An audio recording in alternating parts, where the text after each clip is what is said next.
Emmanuel Macron se recueillant devant les 105 tombes de la nécropole de Morette. Voici l'une des images fortes de cette journée pour l'histoire. 5 ans après une première visite, le président de la République a honoré de sa présence ce dimanche la célébration des 80 ans de la bataille du maquis des Glières. Voilà 8 décennies. Le nom de Glières fit éclater le silence. Quand le lieutenant Tom Morel, 2 mois plus tôt, était monté sur le plateau, pieds glacés de neige, il avait fait de cette enclave de glace un foyer ardent de la résistance. Mais la mort n'a pas vaincu la liberté. Elle l'a élevé à la hauteur de la France, à la dimension de la postérité, à la grandeur de l'éternité. Le nom de Glières est désormais celui de l'universel et de l'immuable. Leur sacrifice a percé le silence et ouvert une brèche.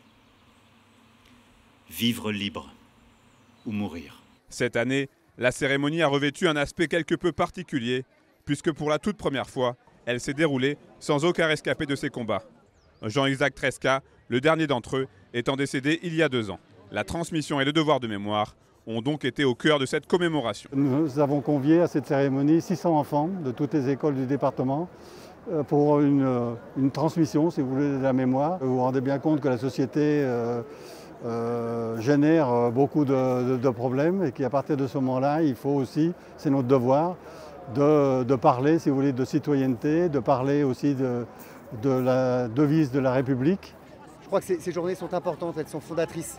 Vous voyez, je vois tous ces jeunes scolaires qui sont là, je vois aussi ces chasseurs alpins, je vois cette diversité de la société qui rend hommage et qui se rend prête à continuer l'action. Voilà. Un pays, c'est une volonté commune qui agit pour le bien commun. Et bien, je sens ça aujourd'hui. Vous savez, moi, je n'ai jamais connu mon grand-père et pour cause, il est mort en 1944. Je l'ai connu par le regard de ceux qui ont combattu avec lui, qui étaient ma nouvelle famille, mes nouveaux grands-pères. Et soyons ceux-là aujourd'hui pour tous ceux qui n'ont pas connu ces épisodes-là. Et si de nombreuses personnalités ont assisté à cet hommage, plusieurs centaines d'anonymes ont également souhaité être présents pour ne pas oublier. C'est normal, quand même, rendre hommage à tous ces gens-là, quand même.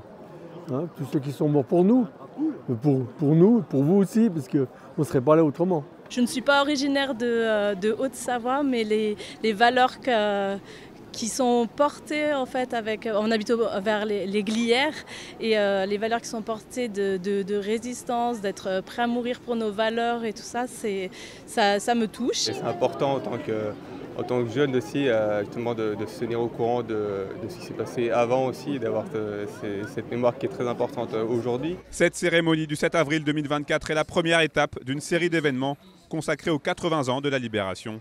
Ce dimanche, après la Haute-Savoie, Emmanuel Macron s'est ensuite rendu à la Maison Lisieux, dans l'Ain. Le 16 avril prochain, le président de la République doit également rendre hommage aux héros du maquis du Vercors.